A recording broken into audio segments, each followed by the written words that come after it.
It's a brand new day. Hey. Wake up every morning and say, it's a brand new day. Hey. Take a good day, make it great, okay? 'Cause if you got some lemons, make some lemonade. Yeah, taste those. Hey y'all, welcome back to the Garden Diaries. We're so happy that you're continuing to come on this journey with us. We're pumped to be here. If you haven't already, like and share our Facebook. Comment. We'd love to get to know you. Leave us a DM. If you're listening on Spotify, we're so happy you're here. If you're on Apple Podcasts, we're happy you're here as well. Wherever you get podcasts, we're so happy that you're listening with us. And we are back for another episode, and we're so excited about this person that we have today, Megan. Who's we got over there? Today, we have the lovely Miss Katie. Welcome to the Garden Diaries. Thank you. So, Katie, before we get started, can you just tell us a little blurb about yourself? I'm on the worship team at our Beulah campus. That's how I know Megan and Brittany. That's basically all I got. And she's like amazing. So she works at our Marcus Pointe school here at the church, and she takes care of our babies and loves on them and has just a super big heart for kids. So thank you for loving on my babies, because I love them so much. you make their day. They love you. Everybody loves Miss Katie. Everybody always passes by, like Anne's kids, when they see Katie, they're like, hey, Brittany. And They then don't they really like care about Brittany. and they're like, Miss Katie. What can I say? I'm pretty great. You're just You super are. awesome. Okay, before we get into the deep stuff of the conversation we're going to have, we're going to ask you some fun questions so our listeners can get to know you a little bit better. And we can get to know you a little better, because I don't think I know the answers to any of these questions. So my first one, don't worry, they're just fun. What store do you shop at the most? Ooh. Probably Target or Sephora. I was going to say Publix. Do you go to Publix a lot? I Yeah. do. Yeah. Because I live really close to one. Oh. So it's convenient. That would have been my guess. Okay. Are you ready? Yeah. Do you have a secret talent? And if you do, can you perform it for us right now? I don't think I have any secret talents. Praise God, I do.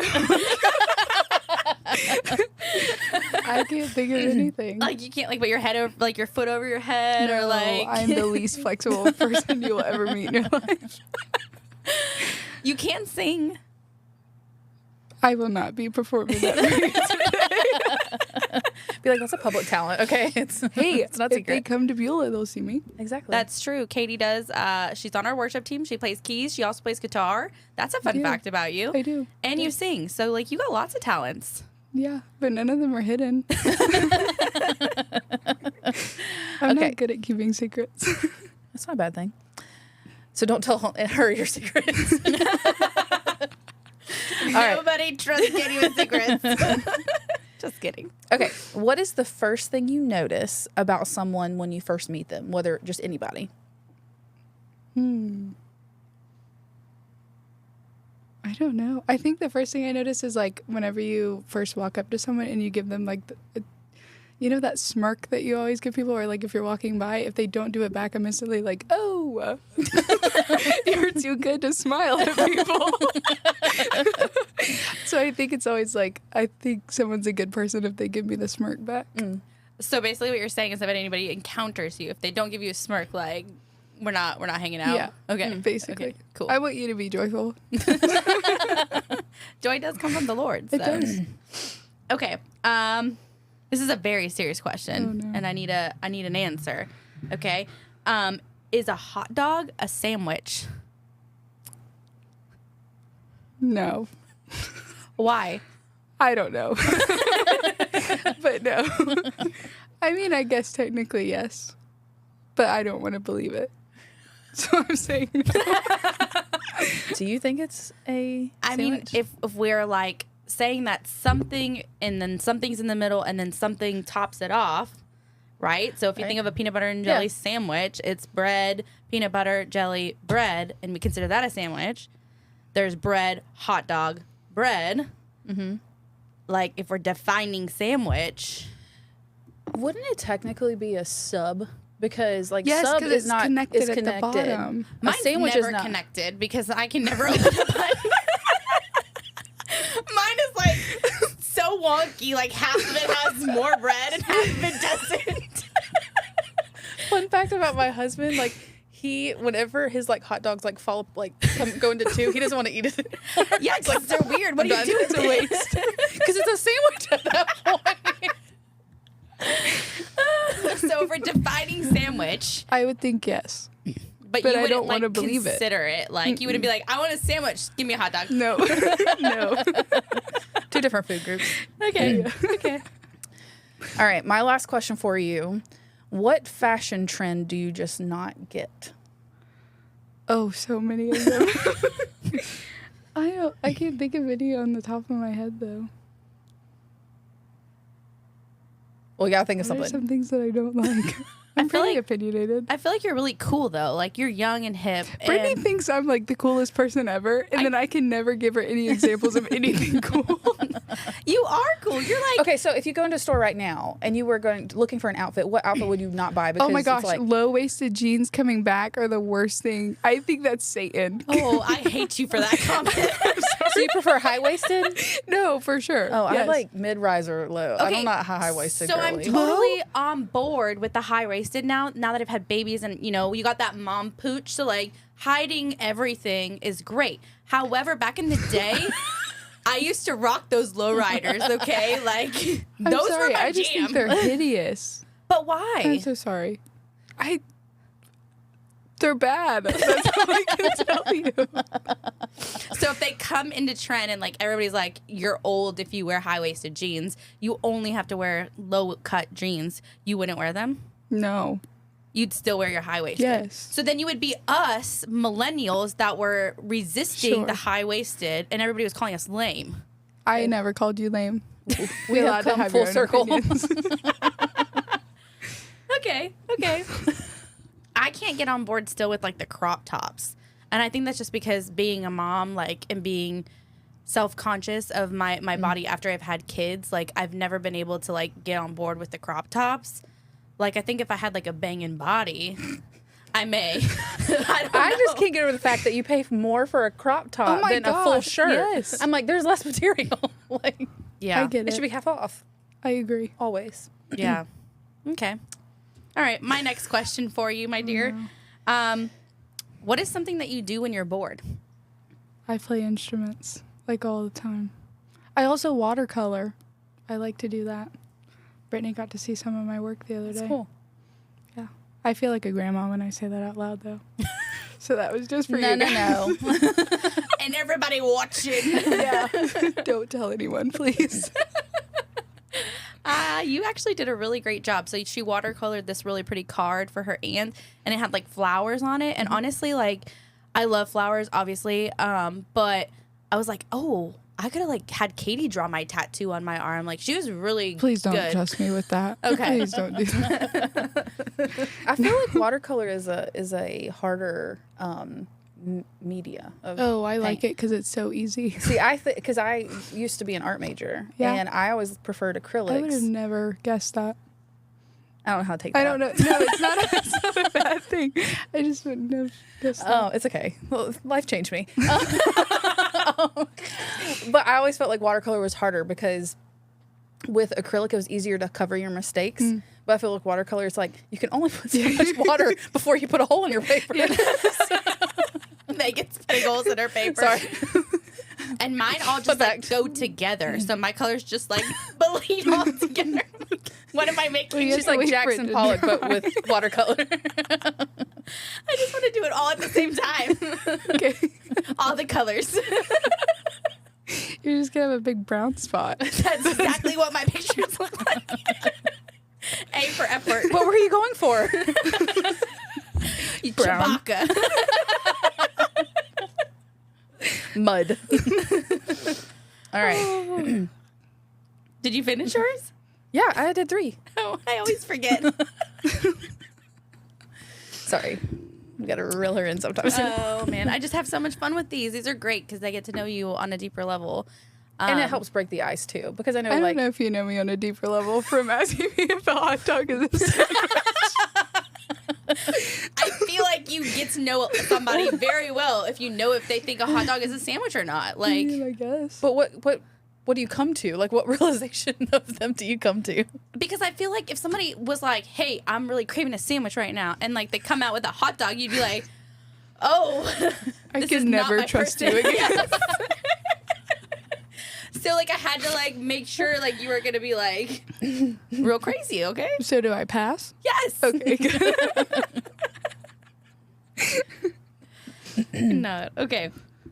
So now we're gonna get into the nitty gritty of just why we're here, right? We're here to share your amazing story of who you are and how God has brought you to where you are today. And some of our listeners that are listening currently probably know Katie. Something happened in her life, and I'm not going to take any spotlight away from her, but that's a huge part of your testimony of who you are. And I admire you so much for the person that you are and how God has just used you in mighty ways. And I'm so thankful that you're in my life because I admire you for being the way that you are. And I just totally put her on the spot.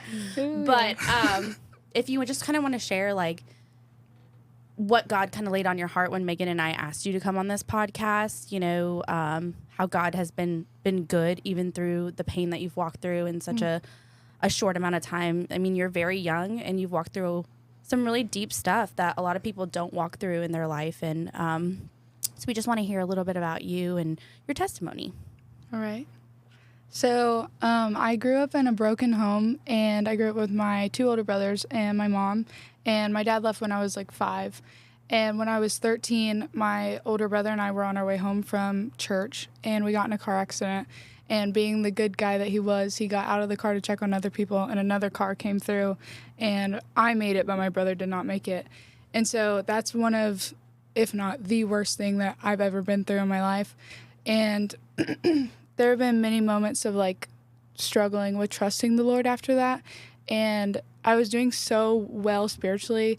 Our youth group does things called chapters where we meet like once a week, or like your school meets once a week every morning. And I was the leader that morning, and I went through my lesson with my older brother that morning. And so like I was so on fire for the Lord, and then it was just like everything was put on a halt. And I feel like that was the lowest I ever was spiritually. But then like the Lord has been so faithful to me throughout the years after that. We saw so many people, I think it was like 60 or 70 people got saved just because of my brother's testimony at his funeral. And that alone showed the goodness of the Lord, because my brother was so faithful that just like his story of his life, even though it was so short, led so many people to Jesus. And I've told this story so many times. I feel like everybody that asked me to speak at some event or like share my testimony with anyone has that thought in their head of like, oh, she went through this and she can talk about that. And I feel like I always talk about grief, but when Brittany and Megan asked me to come on, something that the Lord put on my heart, actually I was telling Brittany, I was like, I just don't know what to talk about. And she was like, pray about it. And so I prayed and prayed and prayed. One night I put everything away. Every TV in the house was off. Every computer, every phone was gone. And so I prayed for hours and hours and hours. And the one thing that I could not get out of my head was guilt. And like, I never really tell anyone about this. I've been in therapy for it, but within grief, there's so much guilt, whether I want to talk about like survivor's guilt, but also just guilt as a whole.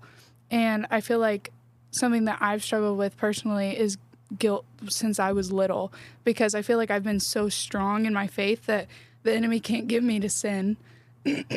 And so something that I struggle with is the enemy knows he can't get me to sin, but he can remind me of what I have done in the past before I was strong spiritually.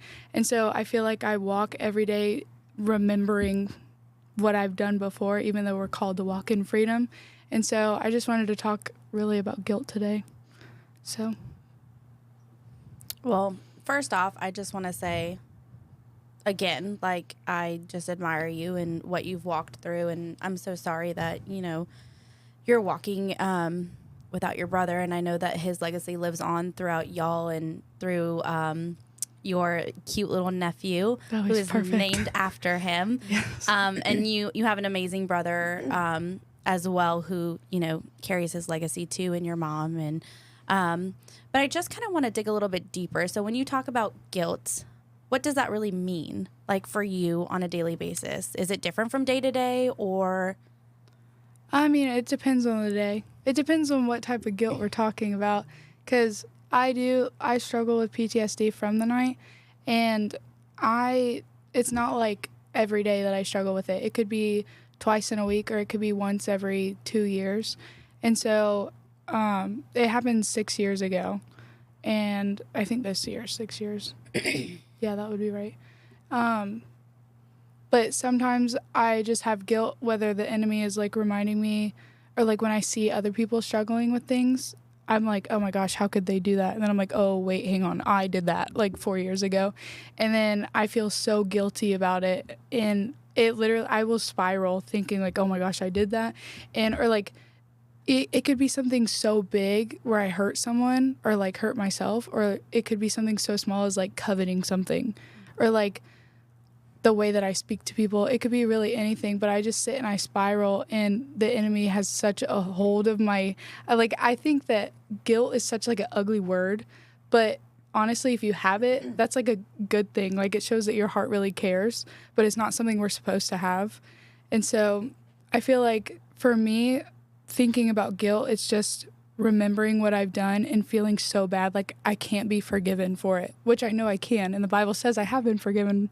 And as long as we confess, he forgives us of our sins. And hang on, I wrote it down. He will forgive us of our sins and will purify us from all unrighteousness. And so for me, it's just like an overwhelming, like, I feel like I'm alone, and I feel like I could never be forgiven, even though I have that thought of like, I know that I have been. I just feel so bad for it.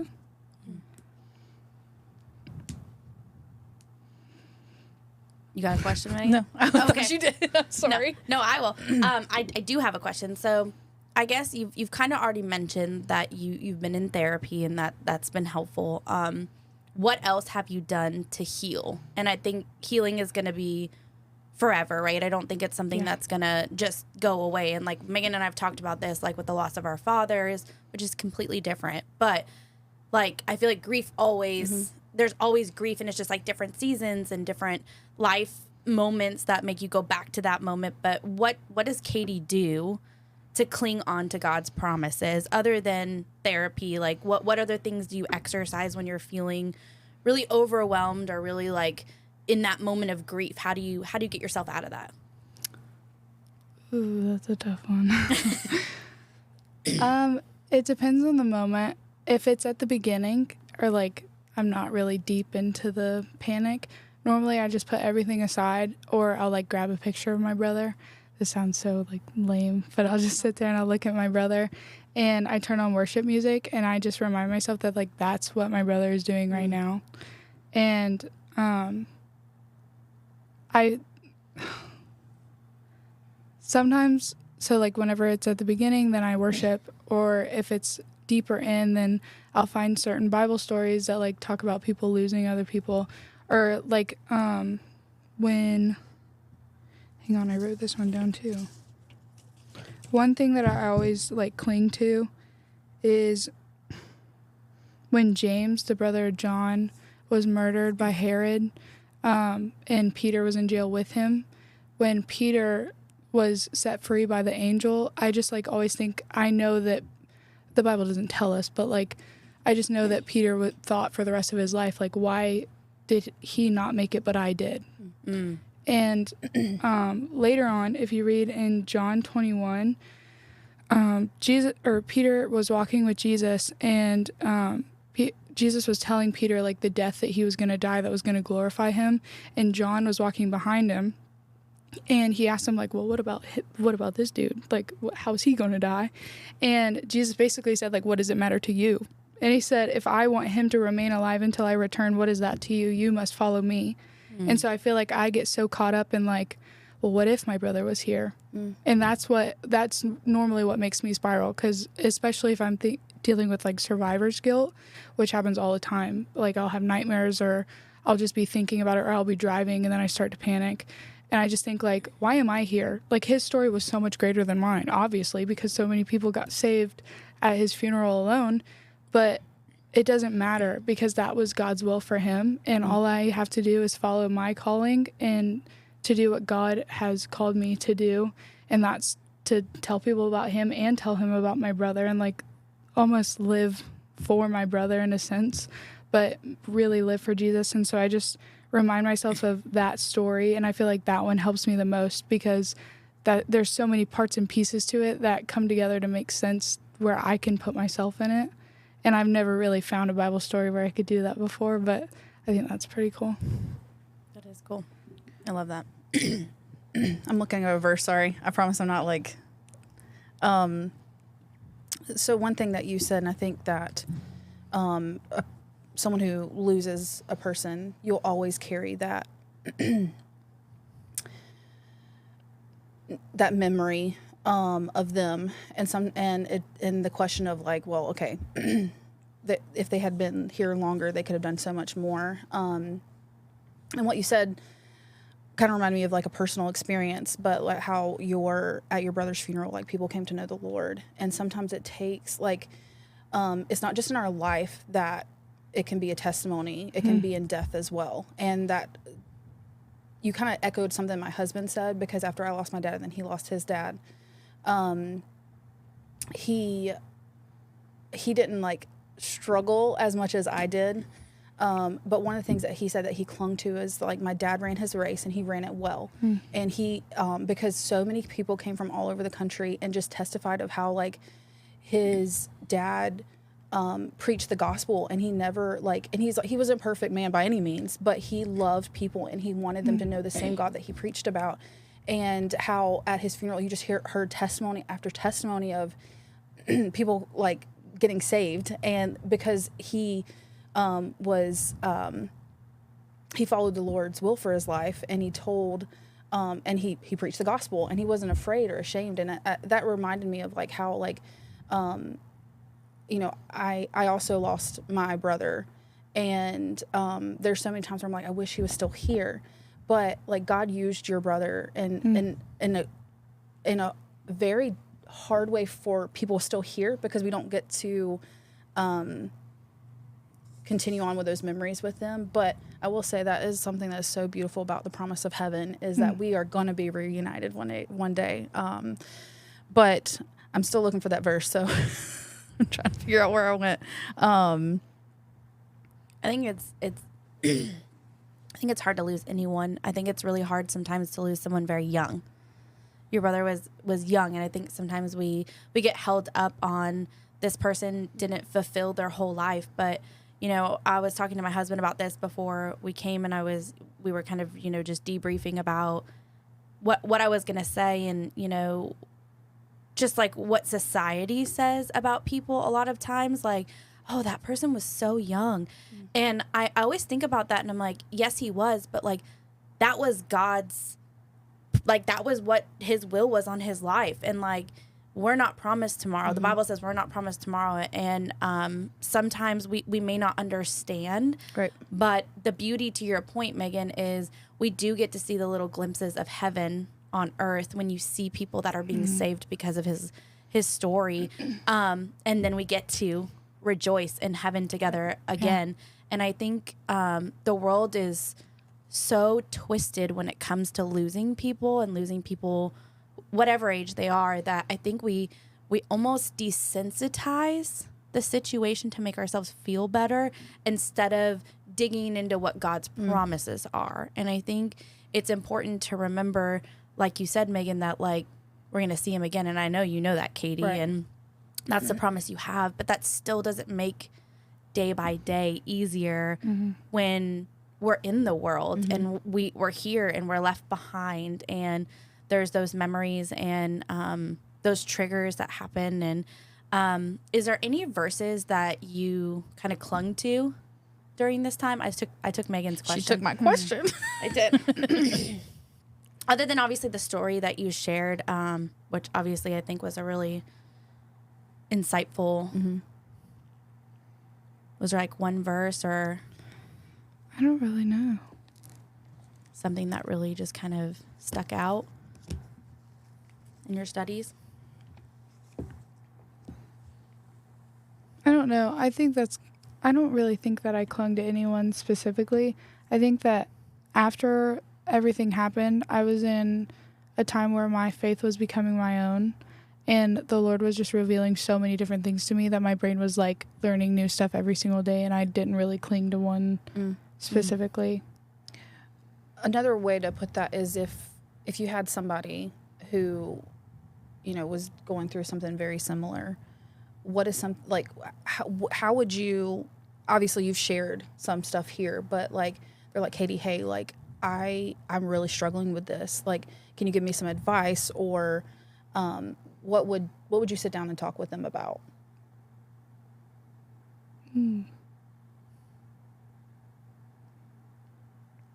I have been. People have said that to me, and I can't think of what I said. You're very wise for how old you are. Like, can you tell us how old you are, just because I want the list? 19. Okay, Katie's 19, and the wisdom that she shares, and just like her and I have really deep conversations, and I'll tell you, I was a mess at 19. Like, I don't even know where I was at 19. All I know is I was not home. And like, I admire like how young you found the Lord, and just even in the trauma that you had, like you've clung to that. Like I come to you sometimes and we talk about some really deep stuff, and you're 19 and you have your head on your shoulders. Probably, Praise the Lord. Right. But that's what I'm saying. Like, even though you went through something so hard, and like I've seen over and over again, people who have gone through situations like this have turned away from the Lord because they think, oh, how could a God that loves me allow me to walk through something like that? But you pivoted closer to God. And I'm sure there's been moments where like you've wanted to run, and we've all wanted to run and hide. Absolutely. Yeah. But like, can you tell me, like, was there like a pivotal moment where you like really just decided like, I'm all in, like I'm not moving, I'm not running, I'm sticking with the Lord, even though the world is telling you all these different lies about like, how could a God that loves you, allow something like this to happen? Was there like a moment in your life where you were like, he showed up though? I mean, I think that the moment that I knew that I was going to stay with the Lord and I wasn't going to run was, okay, so basically, to paint you a picture, the accident happened on a Wednesday, and my brother passed away on Monday. And so in between that time, my family stayed at the hospital all day, all night, never left. And I stayed with my sister-in-law's mom. And my sister-in-law would come home and would stay with me at night, but then she'd go back super early in the morning. And so basically we would have a debrief for like 30 seconds, and she would tell me everything, and then we'd go to bed, and then everything was well in the world.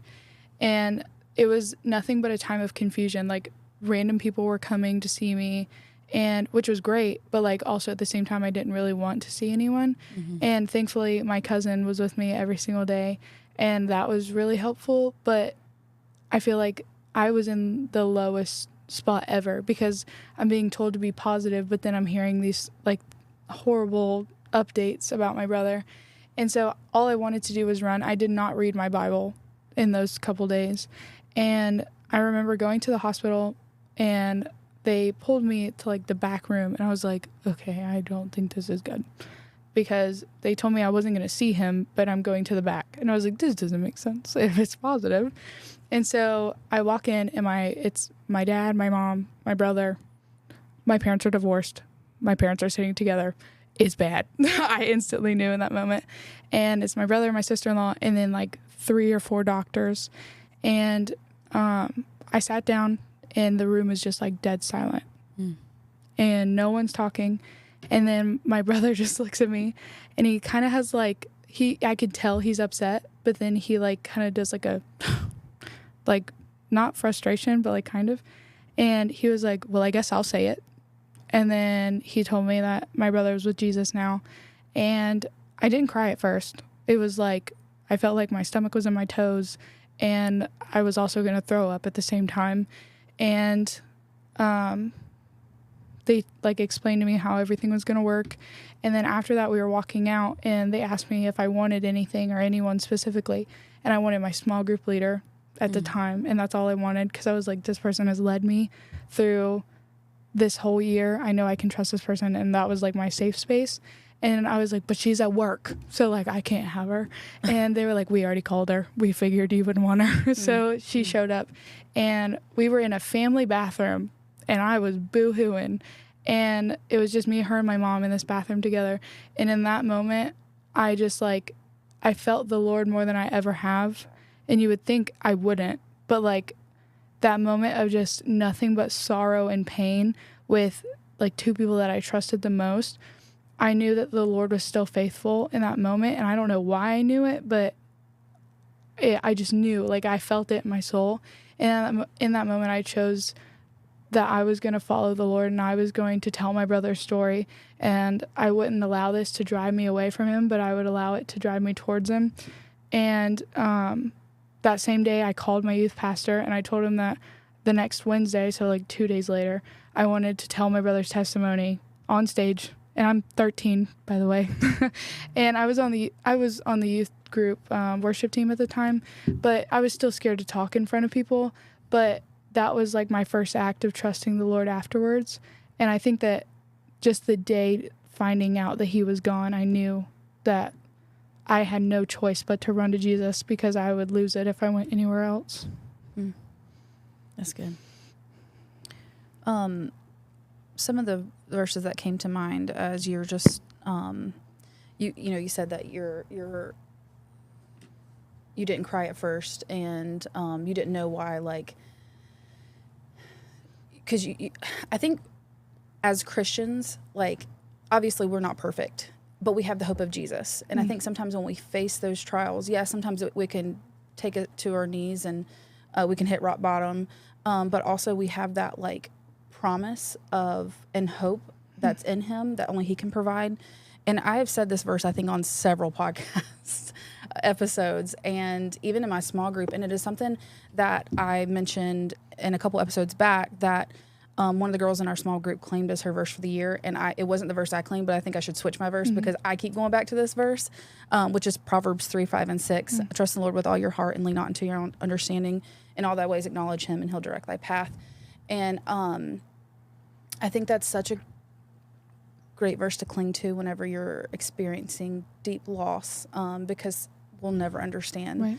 Truly, like, okay, yes, there was a reason God took this person from my life and from their time here on earth, but we can trust that the Lord knows, and he's going and even though our life, it looks different without that person in it, he's going to direct our path, like, and give us that peace that passes all understanding. While we may never understand here on earth, like, there is a purpose for it all. And sometimes he reveals those to us in like little ways. Even like with my own brother, growing up, I didn't have a great relationship with him. He kind of had ostracized himself from our family. But it took the death of my father for us to, for that relationship to be, for there to be forgiveness, and almost that relationship to be renewed. And even though it only lasted for like 4 more months until he passed away, like that was something like a little glimmer of like understanding that the Lord gave me, was like, losing my dad was the hardest thing that I've ever gone through. And second to that, my brother. But like, he did use my dad's death for something. Like, for me personally, I had a renewal of a relationship with my brother, and I got like, and so when he passed away, it wasn't that thing like I was overcome with regret because we didn't, renew that relationship. And so again, like, we may never understand why, but he can use it for so much good, even though it's hard. Definitely. But another one was 2 Corinthians 1:3-4. Praise be to the God and Father of our Lord Jesus Christ, the Father of compassion and the God of all comfort, who comforts us in all our troubles, so that we can comfort those in any trouble with the comfort we ourselves receive from God. And I think that's also when, as Christians, like, the Lord has comfort, like he comforts our heart when we go through really hard things. And if we're seeking him and putting our trust in him, he can use that. And just as like we've been able to use losing our dad to like to help other people who've lost their dad. And like God's used you and he's used how he's comforted you. And in turn, I mean, since you were 13 and now 19 and now like he's still using it 6 years later on a podcast and who knows other ways that he's going to continue to use that. And it's just cool that we can pass on that comfort, if that makes sense. I'm not sure if that's the right word I'm looking for, but how we can show like God can comfort your heart and it doesn't take away the hurt. Like it's piercing and losing somebody, it's just like that void will always be there. But how like we can show, hey, here's the hope of Jesus. He can comfort you and he can hug you and he's going to hold you through it. And he's not going to stop. It's not like he's just going to like, he's going to hold you every time. Like you have those, because grief is also just comes in waves. Like you said, there's some days where like it doesn't affect you as much as other days. And then some days it's hit you like there's a tsunami and you got knocked out and you're under a wave and trying to figure out where the surface is. The whole town is under. Yeah. And how like it's, you know, the God that is there on the good days, he's there on the bad days. And he is the God of comfort. And I always try to look for whenever I have those days where I can't find the surface and for those little God hugs, because he does send them. And sometimes you just have to open your eyes and that's when you see the light and it's like, oh, that's where I need to be swimming to. But he does, like in little ways. And that's why, like, even in our small group, like on Wednesday nights, when somebody like says, like testifies, like that was a God hug because that was him showing like just those little, like, here you go, I love you. Like, and he, like, it's very evident he loves us. I mean, he died on the cross for us, but like those little things that just remind us of how good of a God he is and how he cares about not just the little things, but the really big things that shake us. So, okay, wait, before you go to the next question, I remember my answer to the other one. Okay, so you asked what I would tell someone if they were in my situation. So the last time, as we've been talking, I was thinking about it. Last time someone asked me or like came to me and told me that they were struggling with it, I talked about Lazarus and like how, you know, the shortest verse in the Bible is Jesus wept. Jesus, like, he knew the outcome and he knew the faithfulness of the Lord and he knew exactly what was going to happen, but still he wept with the sisters and he had compassion and sympathy and he was still hurt and burdened by it. And so I feel like if Jesus is upset because someone passed away, even though he knew he was going to walk out of that grave, I think it's okay for us to do the same. And I feel like I remind people of that story, just like Jesus himself was burdened by someone passing away, even though he knew it was going to be okay. He still had that pain and he still felt what the sisters were feeling. But then also therapy. I just tell people, I'm like, I'm not the smartest, okay? Like, I'm still going through it. I'm still learning. And so I always just remind people of that story and then tell them, like, you should try therapy, but like a Christian one specifically.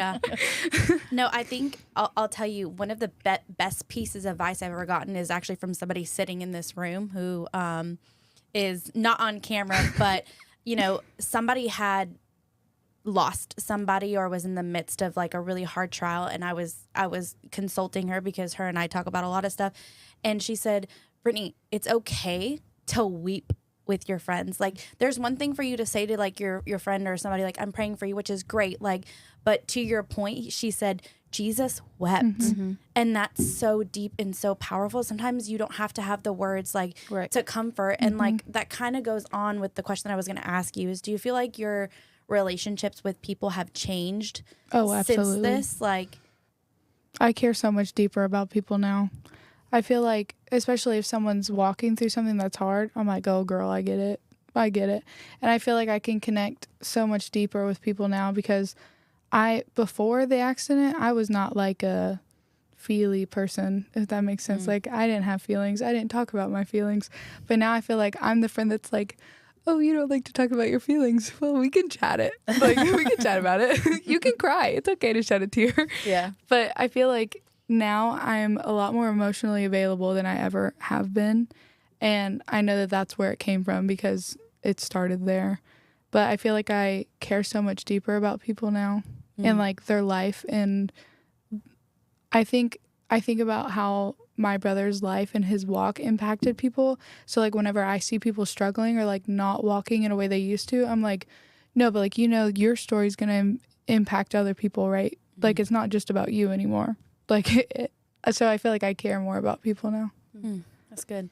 I had one other question. I was going to give you two at once, but I feel like I can't think when I'm trying to answer two things at once. Let's not do that. So now that you have gone 6 years, what would, like, if there's one thing that you could tell 13-year-old Katie that's living in that moment, what would you tell her? Ooh. I think I would just say worship in the waiting, because I feel like I've constantly asked myself or like asked God, and people say like pray about it. I be wrestling with God. Like the Bible says that too. Okay. I be like, yo man, what is this? I'm like, well, I don't know what's going on. I'm losing it here. And so I feel like I would just say worship in the waiting and not be content. Like still have your questions. It's not a bad thing to ask questions. We wouldn't know anything if we didn't ask questions. But I feel like I asked not the wrong questions, but I just need to be I need to be content with what the Lord has given me and to work with that and to not constantly ask to see the future or like what comes next or like when will this go away. I just need to take what I have, and I feel like I need to eat those words right now. But I feel like I would just tell her to be content where you are and just to praise no matter what you're feeling. That's good. One thing you mentioned about wrestling with the Lord and praying, I think that's something that I've really, the Lord has been teaching me, especially over the last couple of years, is being honest in your prayers. Because I was struggling with anger and bitterness, and the Lord knew my heart. He already knew all There's the no stuff. point in mine. It's like, why try and fake it? There's no point. And being honest with him. And I think the moment I started not just being honest with the Lord, but speaking it out, like in my car or wherever I was in the shower, like, when I have those moments of like by myself and I'm just like talking to the Lord, letting him know, like, this is where I'm at. And like, I'm angry, I'm bitter. Like it says, come to the Father and give it to him. And he already, like I said, he already knows like that I was angry. Like, so and I think that's whenever I started really feeling more of an intimate relationship with the Lord, because I stopped like trying to be this perfect person and have it all together, because I knew I was falling apart, and getting honest with the Lord. Because I think whenever you get honest with the Lord, you're also getting honest with yourself. You stop lying to yourself. And he starts revealing, well, here's this. Here's this. This is, you're not trusting me in this. And he starts revealing things to you, and that's whenever you can start actually working through your problems. And he gives you the verses and the people, whether that's therapy or friends that come alongside you. And because I know, like, whenever a lot of people, like, they're like, oh, we love you, we're praying for you, all this stuff. And I didn't want to hear all that stuff. And then when I started getting honest with the Lord, I was like, actually, can we talk? I need to, I'm like, I need to share my thoughts, like, and get counsel. And then he can really start strengthening the relationship with him. And while that's, again, like we've said over and over, it doesn't take the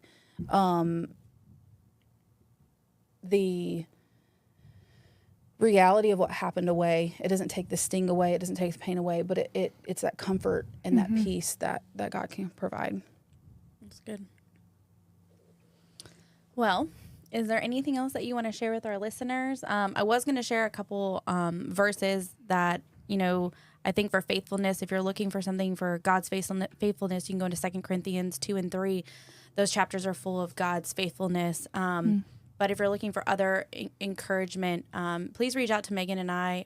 We'd be happy to point you in that direction. But Katie, is there anything else that you want to leave the listeners with about your story or any? I don't know. Okay. So I came in wanting to talk about like guilt in that part of my story. I feel like if you are struggling with guilt, know that like you have a good heart. That's where that's coming from. That's why you feel that way. But guilt is something that the enemy is trying to sell you, and it's not something you have to have. That's a weight that you need to let go of. And it's hard, but it's not too hard. Like, you can do anything with the Lord. But I feel like guilt is something that you hold on to yourself, and like you choose to hold it. And like you may not feel that way. I've prayed about it. The Lord will tell you that you are choosing to hold on to it, I promise. And so I feel like just cling on to his promises and let go of those weights that you don't need to be holding. That's good. It's really good. Thank you. Well, before we end, there's one thing we like to close out our episodes with, and it's called A Moment at the Well. So whether it's within this,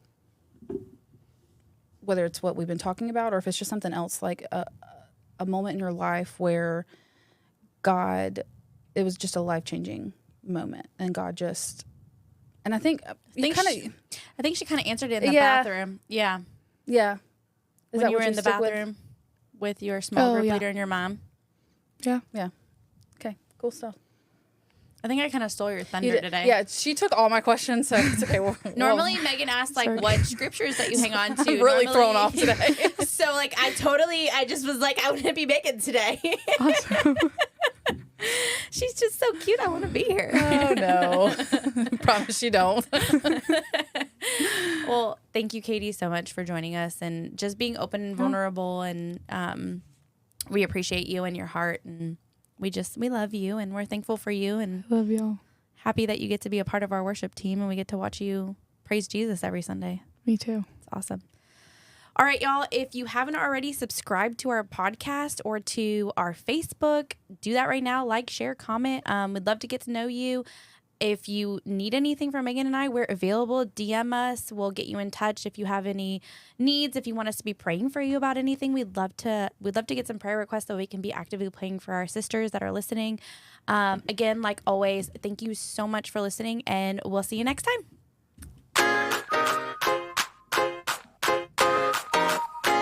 It's a brand new day.